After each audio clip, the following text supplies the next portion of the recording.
Hi everyone. Good morning.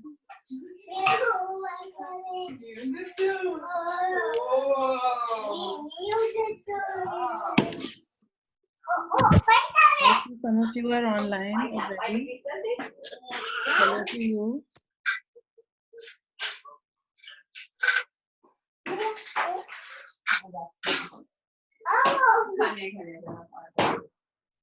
Hi Prerna. Nice to see you. I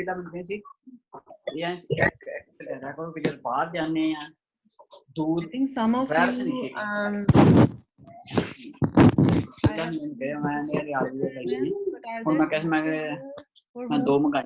event?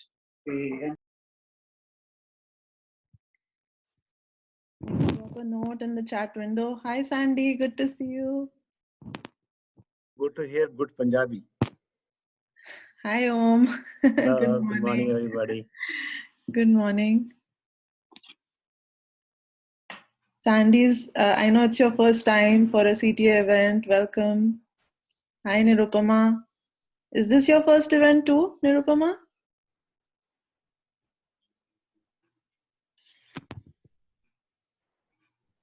Good morning, Anuradha. Nice to see you. Hi Olga. Good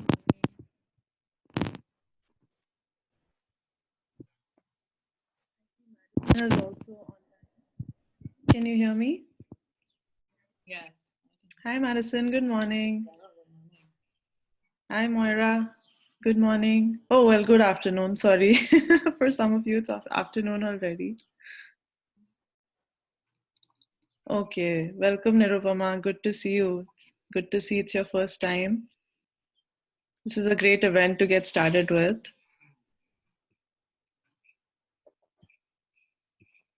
I hope all of you are doing well in these unprecedented times that we are in right now with Corona.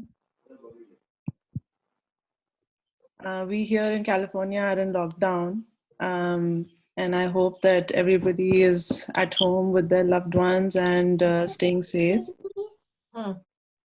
No, not right now. After lunch.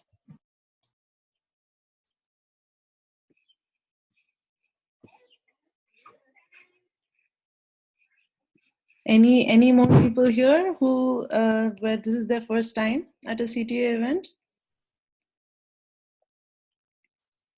Please feel free to drop a note in the chat window introducing yourself to everybody in the audience. This is a great way to connect with each other. Maybe there are some people here who you've known before or seen before in the WhatsApp group, but it's nice to just say hello. So drop a note in the chat window, sharing a short introduction about yourself.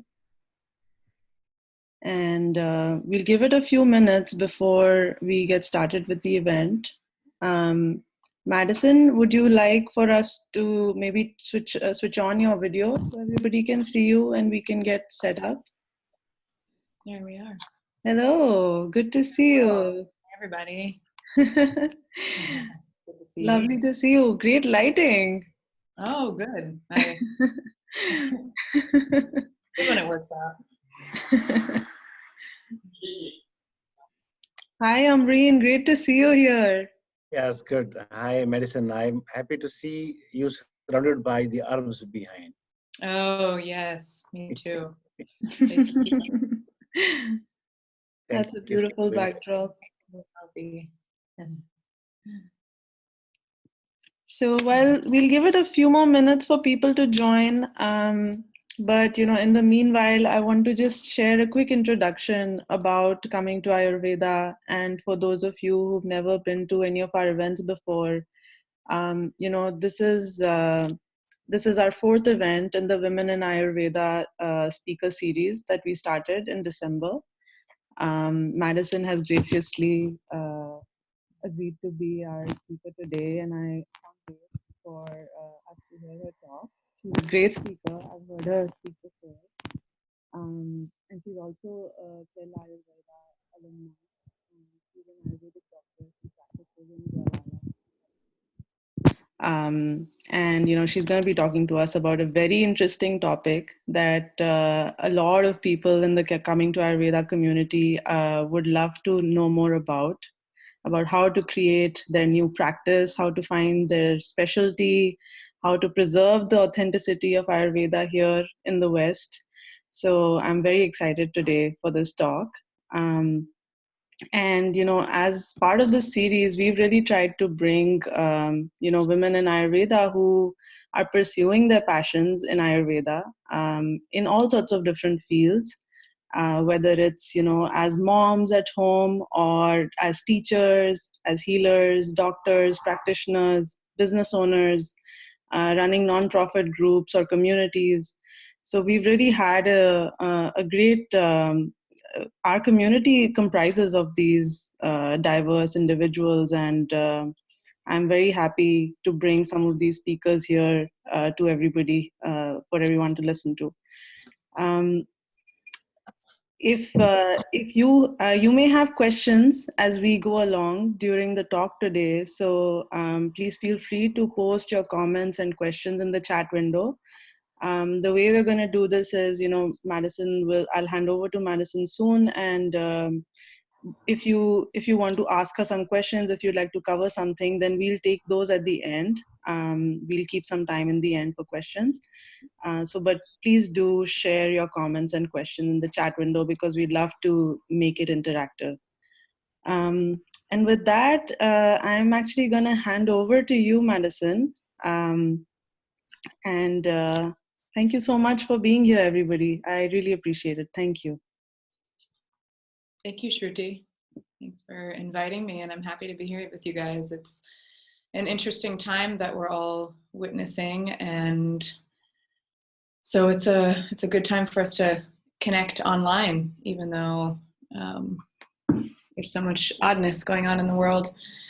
So I want to start with just a tune-in, just to transition.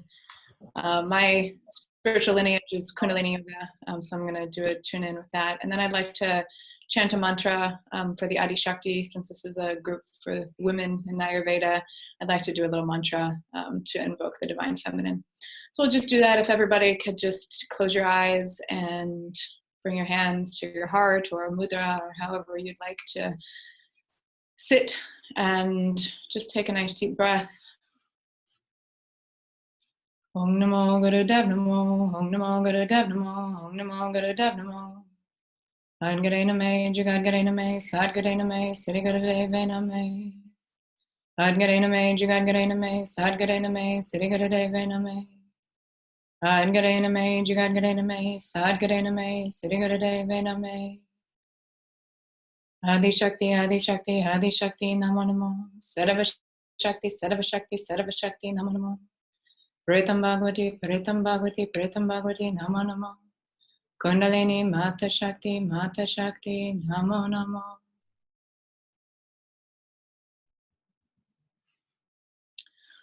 Okay. All right, everybody. So I have not been to this group before, but I appreciate being here. I'm just going to give a brief introduction to myself. I don't want to spend too much time on myself, but I'll share a little bit about my journey in case it's relevant and resonant for you. And what I'd really like to talk about is just the different aspects of creating and building a practice and a speciality, and the things that Shruti talked about.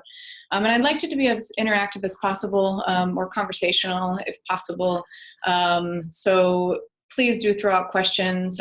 We'll probably take more time than you usually do on that, because I'd like to make this as relevant to you as possible, because that's the point of it. So my name is Madison Madden, and I'm a Ayurvedic doctor level of NAMA. My certification is an Ayurvedic practitioner. I was a student at Kerala Ayurveda. I went through their AWP program.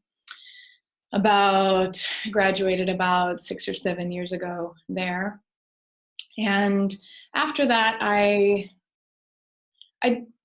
felt prepared to begin, but I felt like there was so much more to learn and to understand about Ayurveda. So at the time, there really weren't doctor programs. So my business partner and I, Victor Breer, which some of you know, he and I just seeked out as much education as we could from there, seeked out mentors and teachers and travels and classes and everything. And we basically built our own doctorship program. And when when Nama went through the process of grandfathering people, we were encouraged by some of our mentors to go through that process, and we were grandfathered in as Ayurvedic doctors because of the education and clinical experience that we had done basically for ourselves after we graduated the AWP program at Kerala. So my journey, I guess, started very early in my life, probably when I was 5 years old. I knew that I was a healer, and I knew that I had kind of a special gift in my hands. And so I used to, at family gatherings, I used to sit everybody down and, go and touch their back and tell them that that's where they hurt, and, give them advice and things like that. But then growing up in America and trying to fit myself into the box of the Western culture and Western education, I lost a lot of that initiative.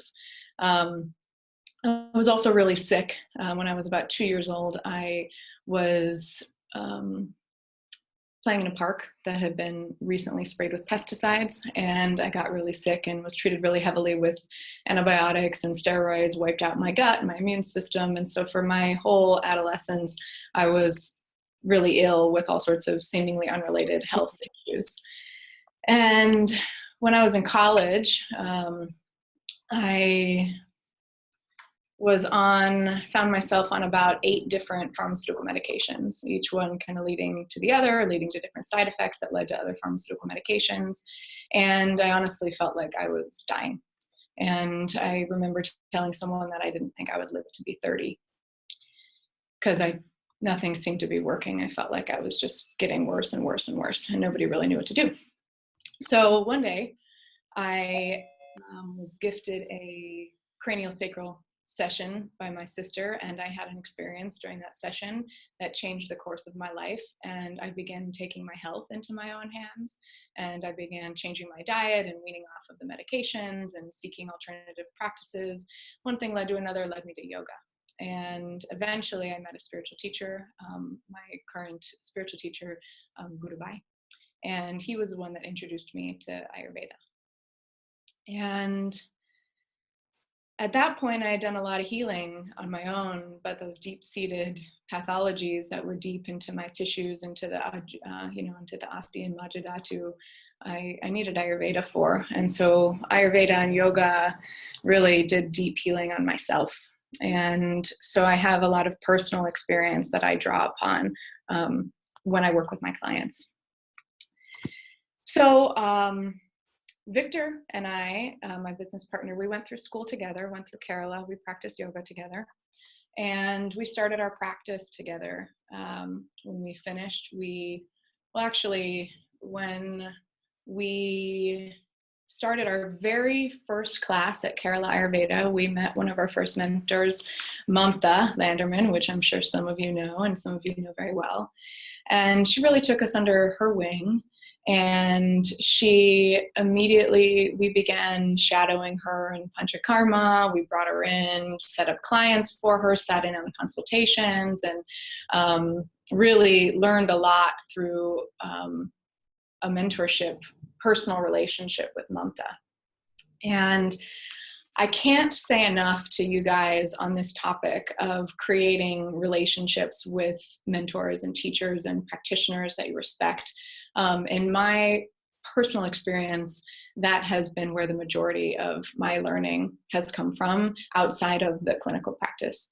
And while the formal education is amazing because it gives you the foundation of learning and the foundation of concepts and knowledge, I really, truly believe that Ayurveda, just like yoga, is meant more to be a practice that's passed down from teacher to student. And those mentorship relationships, apprenticeship relationships are just completely invaluable in my opinion. So fortunately, I felt very grateful because I was kind of set up to create some of those relationships and foster some of those relationships early on. And those served me tremendously. So from there, while I was in school, I pretty much started doing as much as I could immediately. I got a job working at a Panchakarma facility in Los Angeles at Surya Spa. Some of you guys may know where that is, and learned some of the Panchakarma principles and practice that I didn't know. And that was very helpful for me, even though it was only about 6 months that I was there. And I started my own business at the time. I called it Ahara Wellness. I went through massage school while I was doing the AWC program so that I was legally allowed to touch people, and got my massage therapy certification because I knew that hands-on therapies were going to be an important part of my practice. So, and at the time, Ayurveda is not regulated in the United States yet. So for the purposes of both learning and covering myself liability wise, I wanted to do that. So that was all within the first year while I was doing school at AWC program. We continued on the AWP program, finished that, went to India, did the India internship. It was amazing. As someone who grew up in the West, which I know some of you are and some of you aren't from that boat, going to India and having the experience of witnessing Ayurveda in India was tremendously valuable for me, even though it was only about a month that we were there.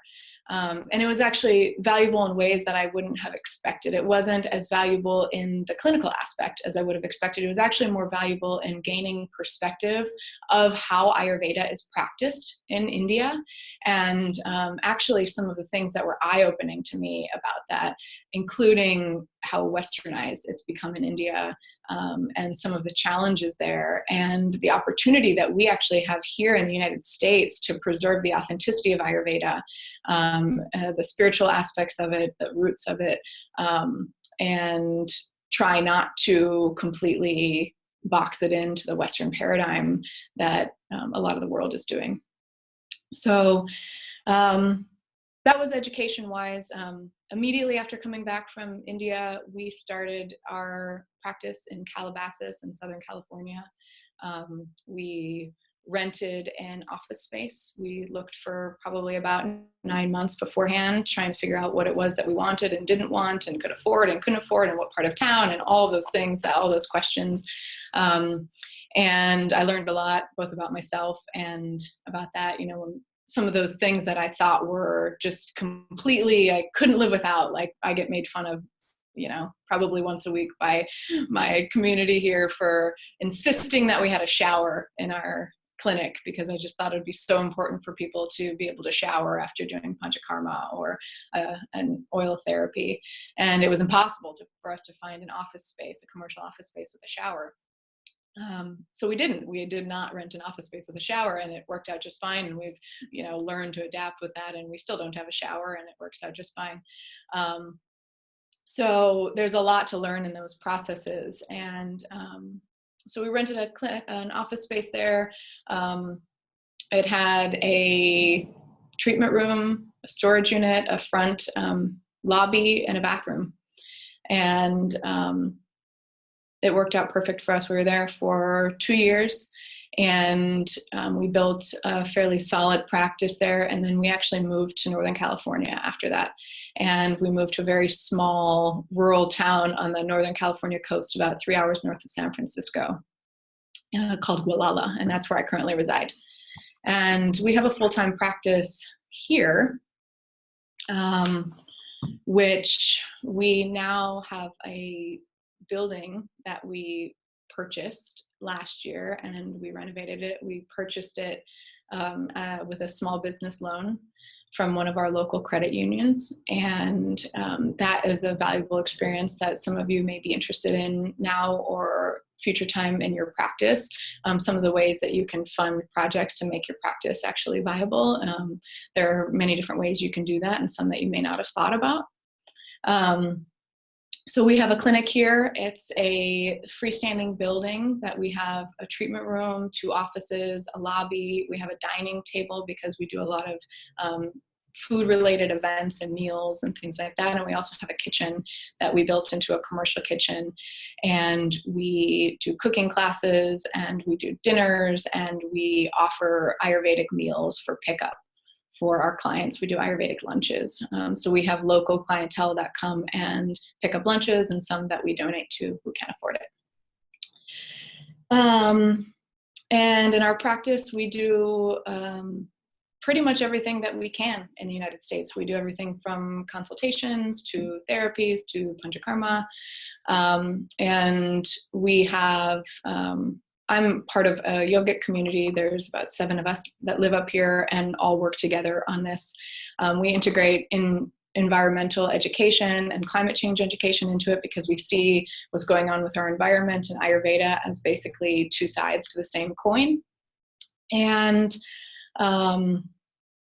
we function very holistically and collaboratively. So one of the things that I wanted to talk about today is the importance of collaboration and really finding your niche and your speciality, and knowing that you don't have to do everything.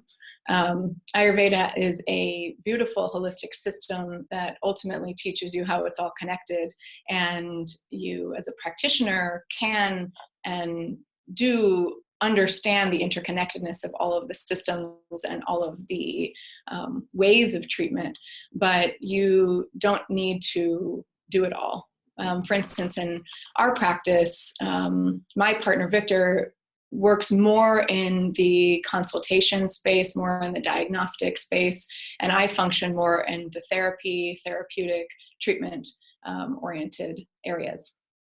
And my specialities have come to fruition in Marma, hands-on Marma therapy, which I can go into if any of you are interested in, learning some of these things that aren't as taught readily in the education system that we have in the West so far, in Panchakarma. And one of the other things that we didn't mention the bio is food. I'm working on a cookbook, kind of cookbook for Ayurvedic food, that also addresses how our Ayurvedic lifestyles and the way that we're eating corresponds to the mass change and shift we need to make in our global palates and our global diets. So that is a tidbit about my journey. There's many things, many ways and directions we can go in there. I'm going to share my screen, or I'm going to just pull up some notes that I took of things that I wanted to cover in here. And I'd be happy to go in the direction of super practicalities if you guys want to talk about, things like liability insurance, finding an office and clinic space, getting supplies and equipment and things like that, how to charge people, developing clientele and building it. Marketing, I probably have a different perspective than a lot of other people do on that, just ideologically. Professional boundaries, what you can and can't do in the United States. If anybody has questions about that, I'd be happy to share what I know about it. As opposed, I also know some about that versus India and that versus Europe.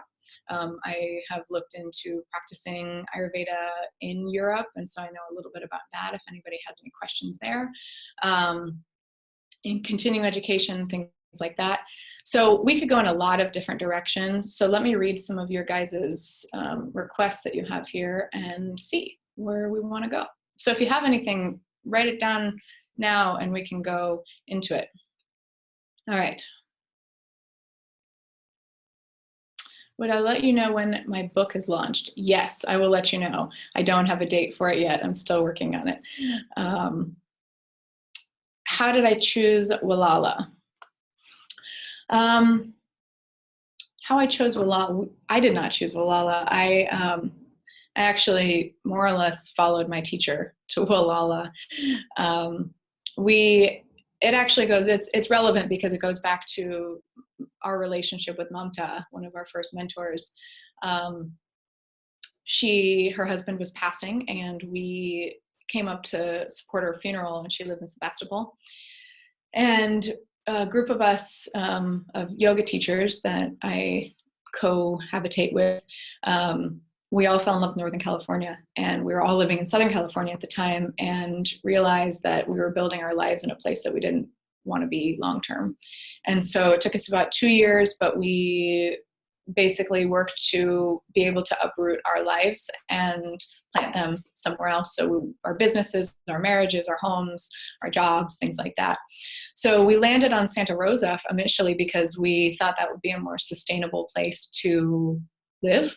It's a larger town, larger city, but we never fell in love with it. It didn't really give us a heartthrob. So one day my teacher, my guru, and his wife took a trip up the coast just off the recommendation of someone to visit somewhere beautiful, and they made it to Gualala, and her intuition went off, and so about a month later we moved here. So it was a leap in the dark, a leap of faith up here. So we moved here and didn't know if people up here even knew what Ayurveda was, how people, the local community was going to respond. It's a small town of about 2,000 people. Originally, we actually thought it'd be a great place to just use as a retreat for people, to bring people for Panchakarma. We were doing Panchakarmas in Calabasas in Los Angeles, and I always craved to be able to take people into a more natural setting and get them out of their daily lives and out of their daily obligations and out of the freneticism of the city, and bring them to a place that was more rooted in that natural rhythms and was quieter, and they could, walk on the beach and be within, among trees and things like that. So this place was an ideal place for that, and it is, I have to admit, it is a wonderful, amazing place to both come to retreat for healing as well as to come and retreat for learning. Last year, we invited Dr. Avinash Lele. Some of you probably know or know of him. And his wife Bharati, to come teach a marma therapy course here in Gualala.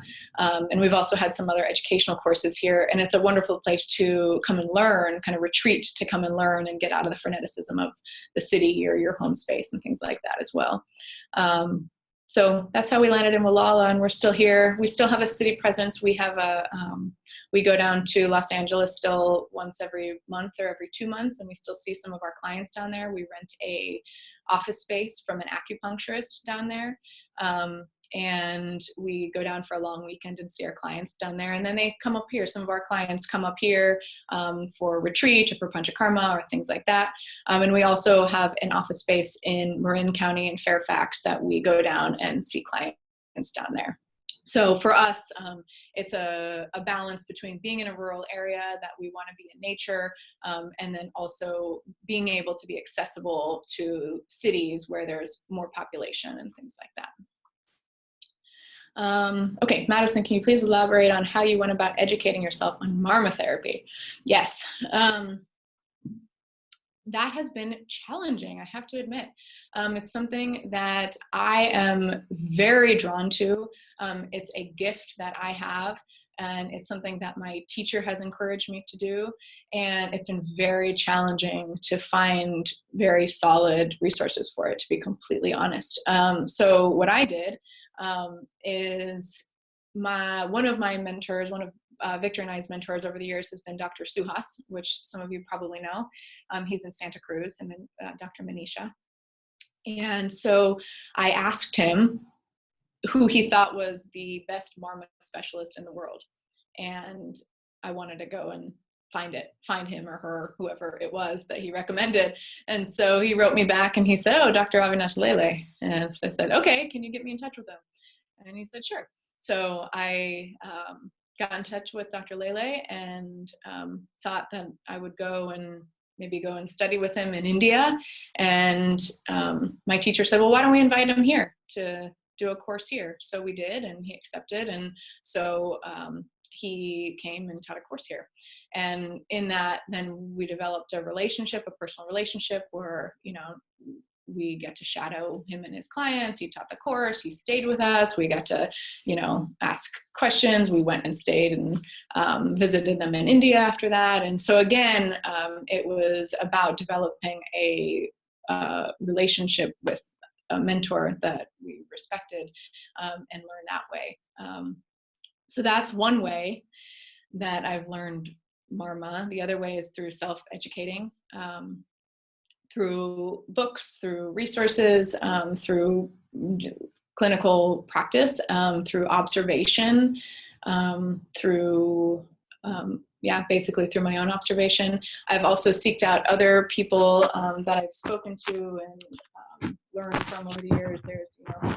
There's a whole system of Marma that most people don't know about from the Siddha system as opposed to Ayurveda, where in Ayurveda there's 108 main Marma points, but in the Siddha system there's 1,008 main Marma points.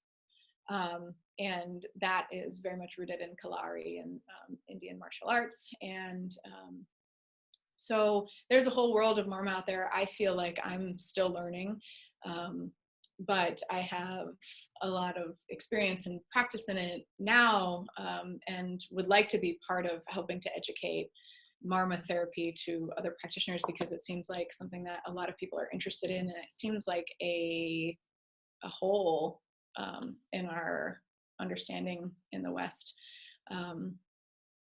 So that is, and then, through other courses, I learned with Dr. Lad, I learned Marma with Dr. Lad, and basically just have been seeking over the years as many educational opportunities as I could in the niche that I am very interested in and very drawn to and seem to have affect in. People are very affected by Marma treatments. And so I knew that's one thing that I wanted to offer to you guys, is that's one way that I knew that was the direction, one of the directions for me to go, was because it was the thing that was working. It was one of the things that was working most with the clients that I was seeing. And so I knew that was a channel, an avenue of healing that I can offer. So as you are developing your practice and you're observing your clients as well as your effectiveness, you can start to hone in on the avenues that people are coming for and what's working. And there's some of you may know Joseph Campbell. Joseph Campbell says, follow your bliss. And you're not going to always enjoy it's not always going to be happy to see your clients, because in Ayurveda and in health, we spend our day with people that are suffering, people that are sick. Not always, because I know some people are using it preventatively, but you have a full day of clients. The other day I saw 3 people with cancer. I did Marma therapy on 3 people with cancer in one day.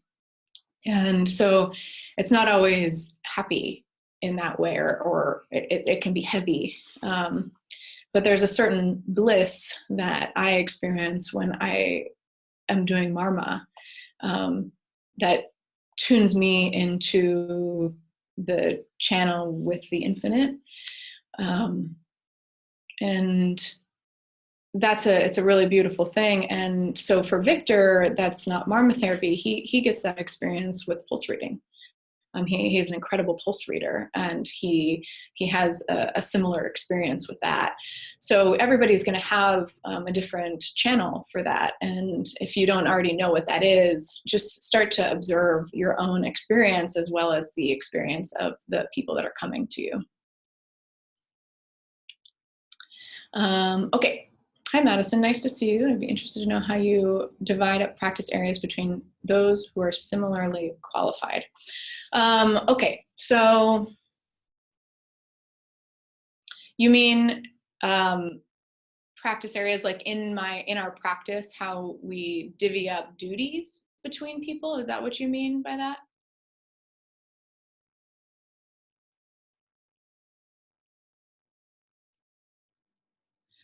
Until she responds.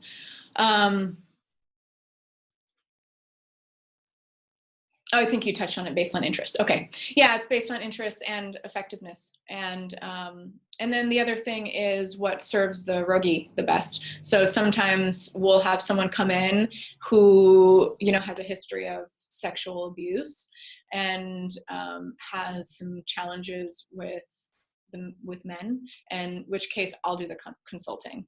I'll be the primary consultant, even though my role isn't always to be the consultant, and vice versa.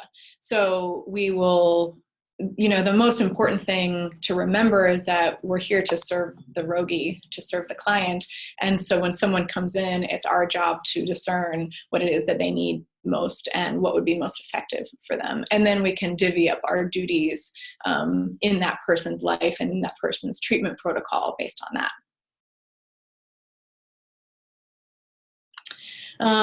Okay, boundaries, fees, insurance. Okay, so these are all really good things. So I started volunteering for NAMA about a year ago, and I'm the co-chair of the professional membership committee now. And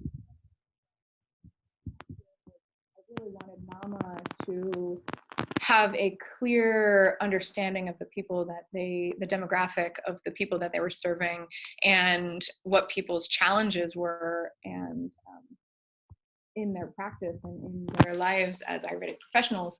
And so we did a survey that some of you may have taken. And one of the things that we learned was that people are really struggling with making enough money and running a practice, and all of the kind of practical things of bringing Ayurveda forward into the world. And it's something that is, in my opinion, not very well taught in schools, and maybe they're moving in that direction. They weren't when I was going through it. So these are really important things for us to discuss. So boundaries. So in the United States, Ayurveda is considered a complementary and alternative health practice. As you all know, probably it's unregulated.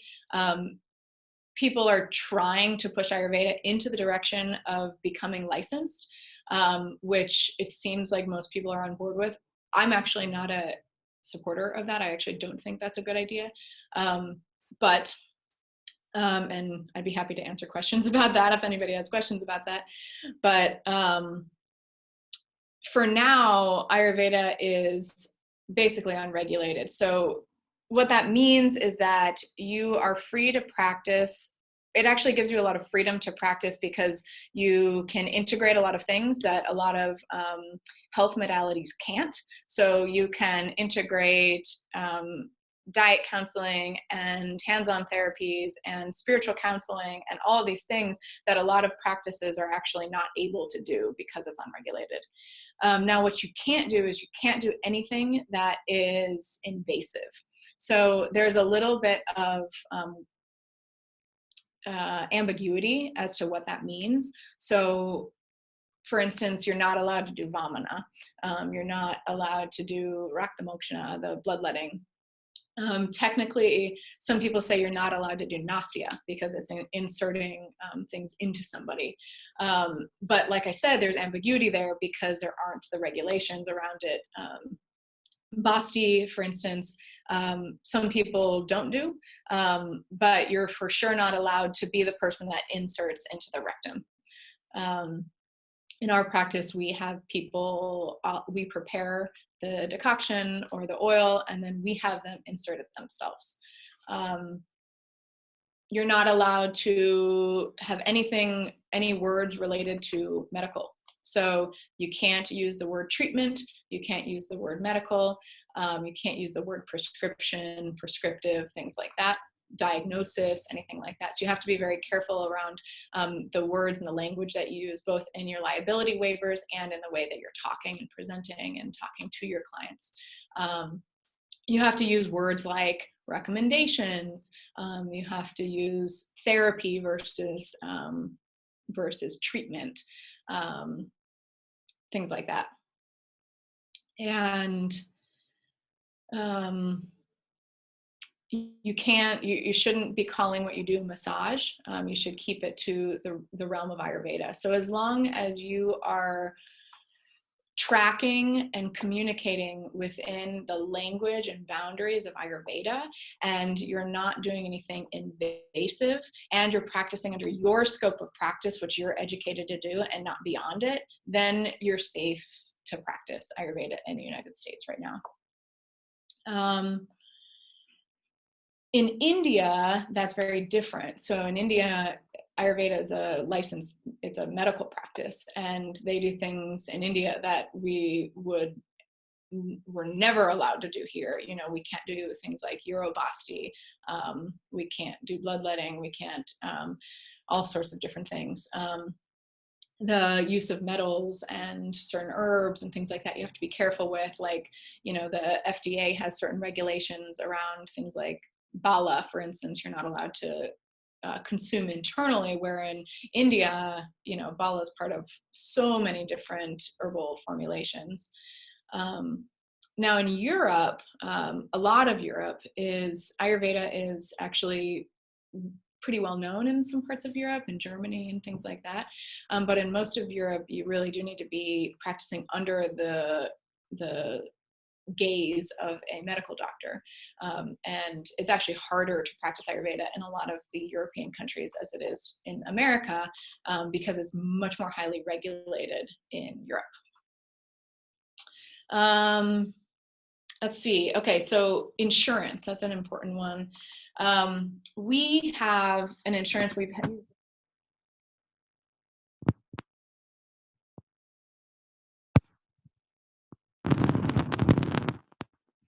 Hey, Madison, I think your mic has been muffled for some reason. Now, yeah. Can you hear it now? Yes, thank you. Okay, maybe I was covering it with my arms. Okay, so insurance. We've been using Alternative Balance for the entire time we've been practicing. They've been great. They've been wonderful at answering all of our questions, covering us as our practice changes and evolves and things like that. It costs me $436 annually. That includes $147 for sexual assault liability, and both Victor and I have sexual assault liability because I touch people a lot. I do the therapies, and people are, you know, closed list on our table. So I use that insurance. And then Victor, as a man, in the world right now, it's a really good idea for men to it's just the world we live in. So that's $147. Professional liability is about $250, and then additional insured, we insure the places that we go. Our additional application is about $30. So that comes out to about $436 annually for our insurance. And what you want to do is, when you get insurance, you just want to make sure every aspect of your business that you do is insured. So ask them questions. Ask them, okay, if I do this, am I covered? If I recommend these kind of herbal formulas from this person and this is how it's paid for, is that covered? And they'll give you, no, it's not covered in that way, but if you do this, it would be. You want to get very, very specific with the protocol that you're using and make sure that it's covered. And they're great about it. They answer all of those questions. What else? Let's see. Equipment. You know, starting our practice, we started with therapy equipment, which not everybody does. You know, we bought a steam tent and a Shirodara machine and massage table and stuff like that. It probably cost us about $10,000 at the beginning to do that, and signing lease agreements and things like that.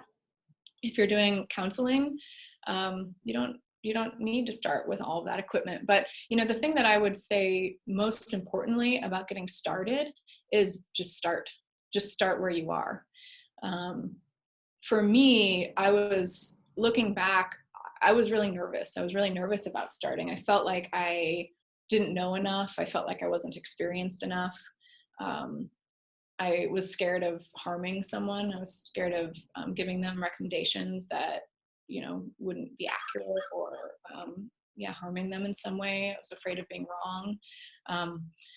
All of those things for me came up. And so I imagine for you guys, you're going through something similar, or have gone through something similar, or will go through something similar in your own way.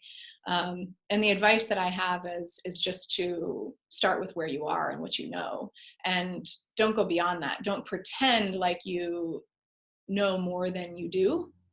But know that as you learn and as you grow, that the knowledge that you gain is just going to get bigger, and that's never going to end. There's still so much that I don't know that I'm still learning. And then my circumference of what I know becomes bigger and bigger. And there's just a natural law of the universe, it seems, that you're going to attract the people to you that you can serve.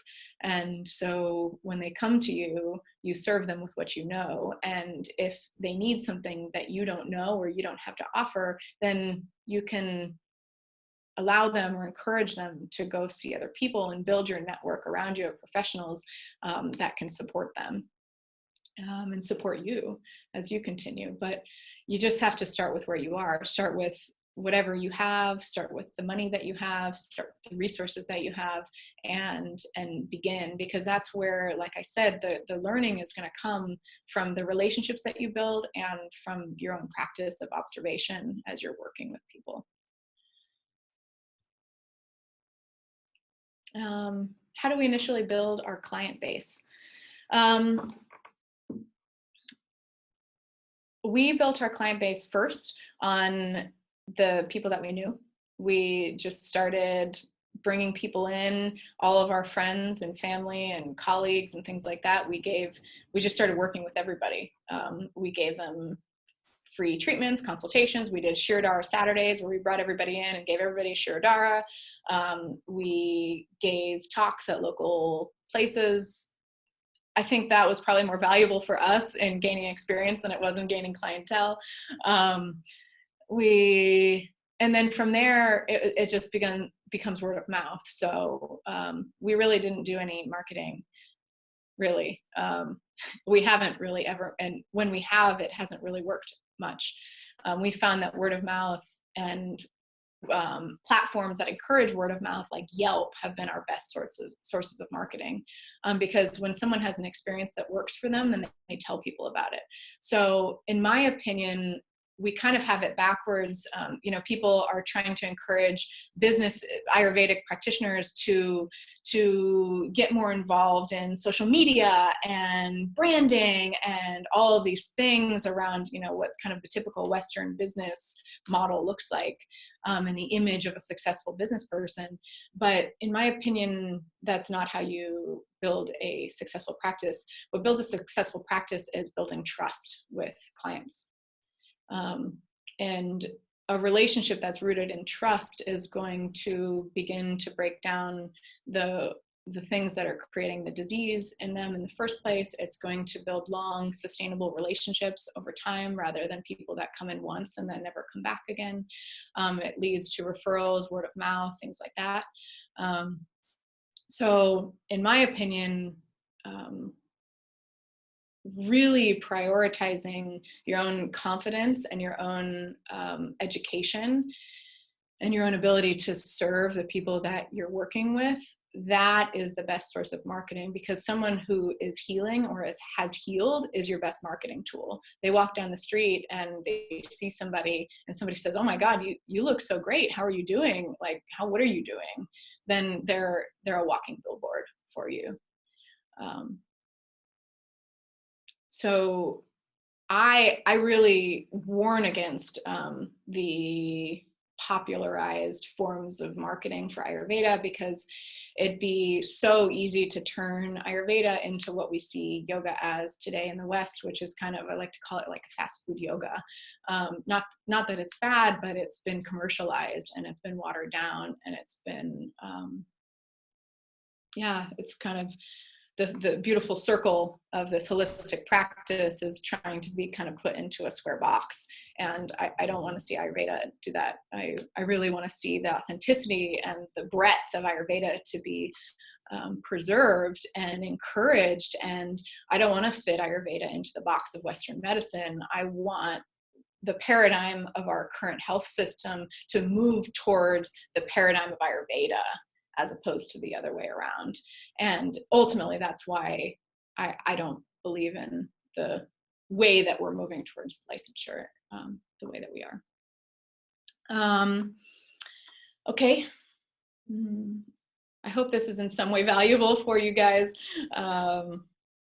Okay, Madison, what do you think about start building Ayurvedic wellness consultation practice from home to build up clientele before renting a commercial office space? Okay, that's a really good question.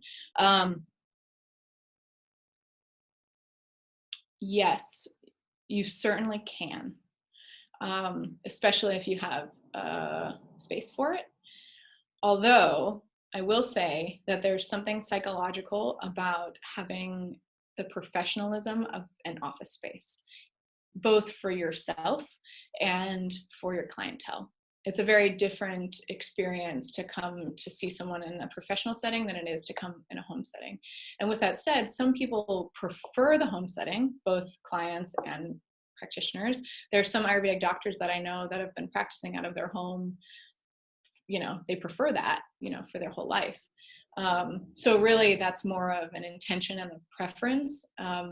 But I will say that that is a temptation and a tendency for a lot of people. One, to save money, and two, because there's less of a risk factor. It's more comfortable, things like that. So if that's you, then I would say push against that tendency in yourself and take the risk and pressurize yourself to get yourself out there in the world. And I say that coming from someone who has that tendency. It would be much more comfortable for me to set up a treatment room in my home and have people come there.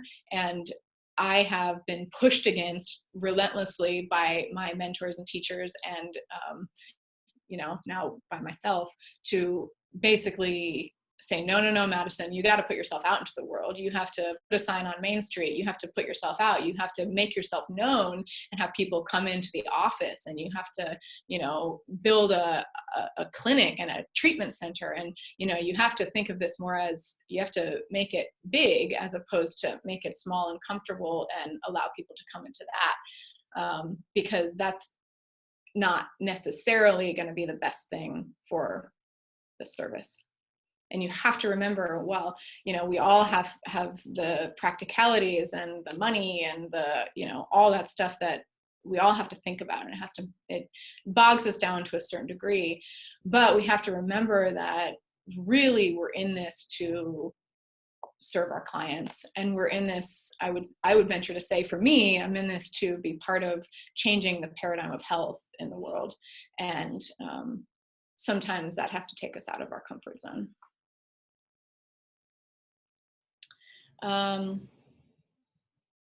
Okay, do I have a niche? Also, how hard or easy was it for you to get clients? Does it help to have other certifications, i.e. massage or anything else? Okay, my niche I've already talked about a little bit. Everything related to therapeutics of Ayurveda, I would say, is my niche. And I have a niche for things that are hands-on. I have a gift with my hands. I enjoy it and it works for people. So how hard was it to get clients? It was, I just talked a bit about that. It's organic, challenging at times. We basically had to start over when we moved to a new place. It's all about trust and relationship and word of mouth, in my opinion. Does it help to have certifications in massage or anything else? I would say it does if that's your thing. So if you, I wouldn't go out and just get certifications because it helps, because I don't think that's the case. I think if, if you really love and have a gift for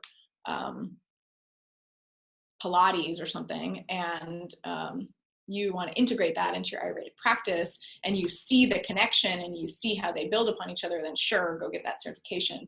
But don't just do it because that's going to bring more people into the door, because it's not, because people are buying you, they're not buying it. You have to remember that people, when people are coming for something as intimate as their health and their physical, mental, and spiritual well-being, they're buying their relationship with you. They put their trust and their money in you. So it's really about, any sort of certification that you get is really about you developing the confidence and the skills that are going to give you the most bang for your service, so to speak. I have known, I think at this point in the Ayurveda world, people that have, you know, certifications or licensure, like, you know, physical therapists, medical doctors, and psychotherapists that integrate Ayurveda into it. I think they're probably more financially successful than someone who's just doing pure Ayurveda right now. I think that's partially because they're just integrating Ayurveda into what they're already doing, and they're already in a profession that is largely money making. And people that are just doing pure Ayurveda are basically building from the ground up, and that's a much harder and more renegade thing to do. So I wouldn't say, I'd say no, it doesn't really help to have other certifications, but if that's part of who you are and your authentic avenue of service, then it would help. How do you get clients? Word of mouth, you meet people, you talk about Ayurveda, you write about Ayurveda, you everyone you meet, you see them, and you start to see what it is that they might need, and you start to talk about, you know, how what you know and how you could serve them. Yelp, you build reputation via platforms like that. This day and age, you know, I guess putting videos and stuff online could work for some people. But really, I think it's all about relationships, whether that's building relationships with clients, building relationships with other healthcare practitioners, building relationships with people in the community that could, you know, feed you clients. For us right now, one of the avenues that we get clients is by having our commercial kitchen, and we feed people. People learn about the food that we offer, and then they start asking questions about Ayurveda. It's all about that. It's all about building relationships and having confidence and trust in yourself, because when someone then comes and talks to you about Ayurveda and you're a little insecure about it and you don't really know how to talk about it and all that stuff, they're not going to have the same experience as someone, they ask a question about Ayurveda or about what you do or about something that they're going through, and you answer with a lot of chutzpah and confidence, and then you'll get them as a client. Not to say you should say things that you don't know. It's just you need to have that sense of confidence. Are you practicing Basti as part of your PK? If so, under what license do you administer it? Yes, we use Basti, and I basically under Ayurveda. Like I said earlier, we don't have any, myself or anybody else, administer it for them. They do it themselves. We just do it as part of a regimen of Panchakarma, and we don't do it lightly. We don't just do Basti for just anybody, only under specific conditions. Where did you go to school for Ayurveda? I went to Kerala Ayurveda. Retain clients. It's all about trust and relationship, and know that, you know, it's one of the things that we hear a lot is, you know, I've gotten clients, but they really only come in once and then I never see them again. It's going to happen because a lot of people are coming in, even if they say they're not, they're coming in for a magic pill, and Ayurveda doesn't offer that. So once you tell them to change their diet, their lifestyle, you know, all these things, a lot of people aren't going to do it. So you have to be okay with a certain amount of people that are going to come and go and not come back. But the ones that do, it's going to be about them really starting to see progress and building a trusting relationship with them. And then, you know, we have clients that we've been seeing since we first started 7-8 years ago. Okay, so we only have a few more minutes, but I would like to get through as many questions as we can. We have a lot of them. I can stay for a few minutes afterwards, after 10 o'clock. Shruti, do you want to jump in with anything that you feel like at this point you would like to address, or direction we should go? This is great so far. A lot of questions, a lot of interesting questions. So, you know, if you can stay a little longer, and even for the participants who would like to get their questions answered, you know, I'm happy to extend this a little longer, and so that everybody can really get their questions answered. This is a great session, Madison. fantastic information and super interactive. So thank you so much. Yeah, absolutely. And just so if anybody needs to go right at 10, I'm going to put my contact information in the chat, and you're welcome to get in touch with me. I have a marmotherapy intensive scheduled for June up here in Gualala, which may or may not happen with the coronavirus situation. I'm thinking it probably won't at this point, but we don't know where things will be. And yeah, so we do internships and things like that up here too. So if anybody wants to get in touch with me for any reason or have questions that you didn't have answered, you're welcome to. I'm going to put my email here and our clinic phone number. Okay, I'm going to go back and I'm going to just answer a few more questions.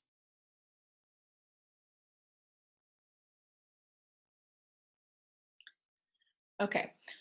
From Cody, for someone who is studying to become an Ayurvedic practitioner, yet is also in nursing school, is it possible to combine the Western and the Eastern models? Sometimes I feel as they are both so different and often feel conflicted. Yes, I understand. Yes, I think it is. I think it's challenging, but I think it is. And I think it's honestly going to have to come very authentically from you. As to how you do that. I know a nurse down in Los Angeles who also is an Ayurvedic practitioner. Her name is Wendy. I don't remember her last name at this moment. You may or may not know her. Maybe someone like that would be a good person to talk to about it.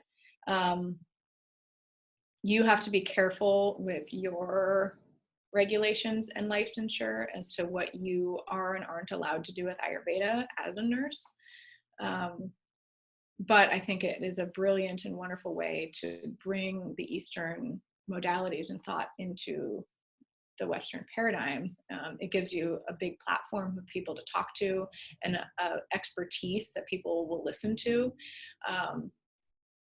I notice that people are more open to learning about Ayurveda in the West when you have kind of a scientific background and a scientific understanding and language behind you. So there's a lot of benefit to that.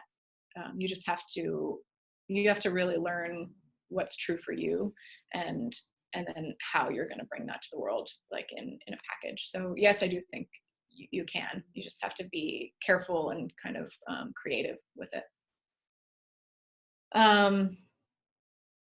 Madison, things that you mentioned, this is from Preeti, client base, how to charge, equipment, safe practice in the USA, things we can do and not do. Okay, we talked about most of that, so I'm gonna go on from that. He has a beautiful book on Marm. I think you're talking about Dr. Lele. Yes, he does. Can you please elaborate more on building relationships with mentors? How do you identify with them and approach them? Are there a lot of doctors that are willing to take up this role? Okay, this is really important. I already told you how we got in touch with Dr. Lele. Other ways. So Dr. Suhas, we had, my teacher had a relationship with Dr. Suhas previously. And so we know him and knew him because of that. But after we finished school and during school, basically we just asked Dr. Suhas if we could contact him if we had questions and basically set up, pay him to set up time if we had a case study that we wanted to go over or a client that we wanted him to look over or things like that. We found that to be really helpful. And so even to this day, sometimes we do that. We will set up, we have a client that we want maybe Dr. Suhas to look at their medical astrology. And so we'll set up a joint consultation and we'll set up 15 minutes or a half an hour with Dr. Suhas, and they have our credit card on file. They charge our clinic, and we basically pay him to help us understand more than we do. So there's that. There's reaching out to people that have specific niches that you're interested in. So the example I gave with Dr. Lele, like, okay, you're the best of the best, and I want to learn from the best of the best. So what can we do here?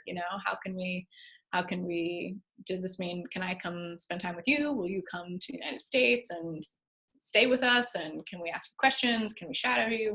You really basically have to be proactive about what it is that you want to learn, and then go out there and find the person that's willing to teach you. are there people that are willing to take up this role? There have been for me. So, but basically we've had to seek them out ourselves, and we've had to pay them most of the time. And it's something that I would like to, in the next few years, I'd like to actually be part of developing the education model in the US to go more towards this direction, more towards mentorship and apprenticeship. There are a lot of people in the US, a lot of BAMS, educated Ayurvedic practitioners and doctors that I think would be very interested in having a mentor relationship, because a lot of the India trained doctors here are really dissatisfied with the education standards in the US and want people to be learning at a higher standard and want people to know more. So I think that there are actually probably a lot of people that would be interested in taking on more of a mentor role. So I'd like to help facilitate that in some way. So but yeah, it's really about figuring out what you want to learn and finding the right person to teach you and reaching out to them, having the courage to reach out to them and do it. Do you ever worry about forgetting the parts you don't hone in on, e.g. Victor doing pulse, but not you? Do I ever, not really, no, because I still do them. I still practice them. So the pulse diagnostic is not my specialty, it's Victor's specialty, but I'm constantly still practicing diagnostic methods, whether it's through the pulse or through the tongue or through marma or through palpation, things like that. So I'm always practicing, whether, I'm doing one thing or another. Oh yeah, okay, so can you give a tour of your clinic setup real quick? I'll show you, let me share my screen real quick.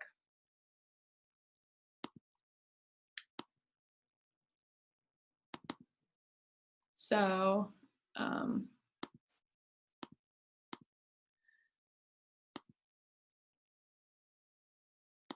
this was the building that we purchased, and this is what it looks like now.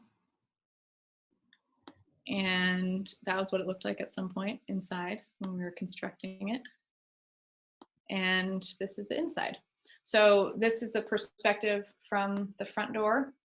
When you walk in, this room right here is the room I'm sitting in. This is our main consultation room. It also looks like that.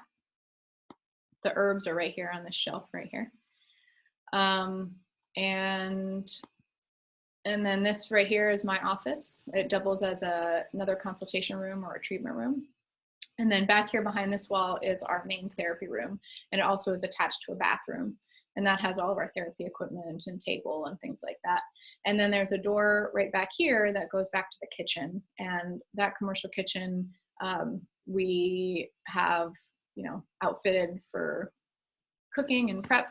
And then this table here, we do events and things at. Sometimes we put another table here and we can seat up to 15 people to do meals and events and things like that.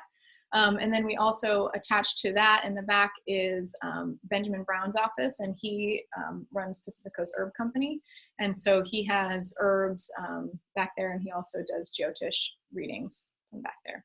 So that's our whole clinic setup there. So we have 2 offices, a treatment room, a kitchen, lobby, dining room, and then the herb company and Jyotish.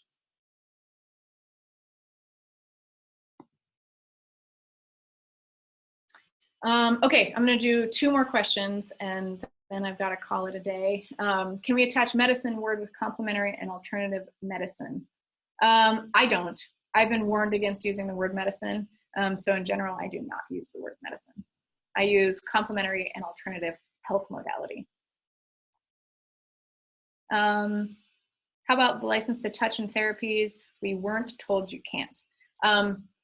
Yes, as of now, you can touch in therapies. You just can't call it massage therapy.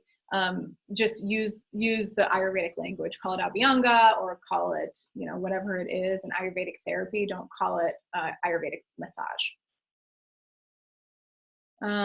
Very curious why you're not favoring Ayurveda as recognized and regulated medical practice. I would be happy to talk about that. maybe personally, and Catherine, we could talk more about. It's not that there's things about it that I want us to be careful about in the way that we're going about it. It's not that I think it's going to happen no matter what. I think there's things that as an Ayurvedic community that we are naive to in the medical industry and insurance and governmental policy that I think would really undermine the practice of Ayurveda if we just fit it into the box of a medical practice the way that it is outlined in the United States.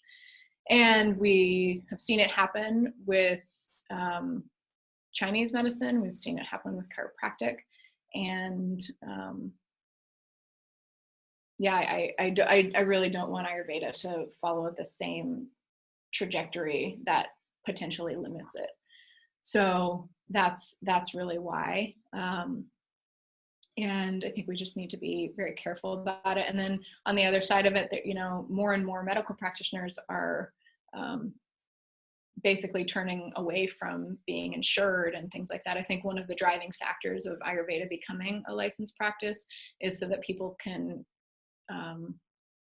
take insurance money and be able to take that from clients and use that, because a lot of clients come in and say, you know, can I use my insurance? And you say no, because I'm not a licensed medical practice.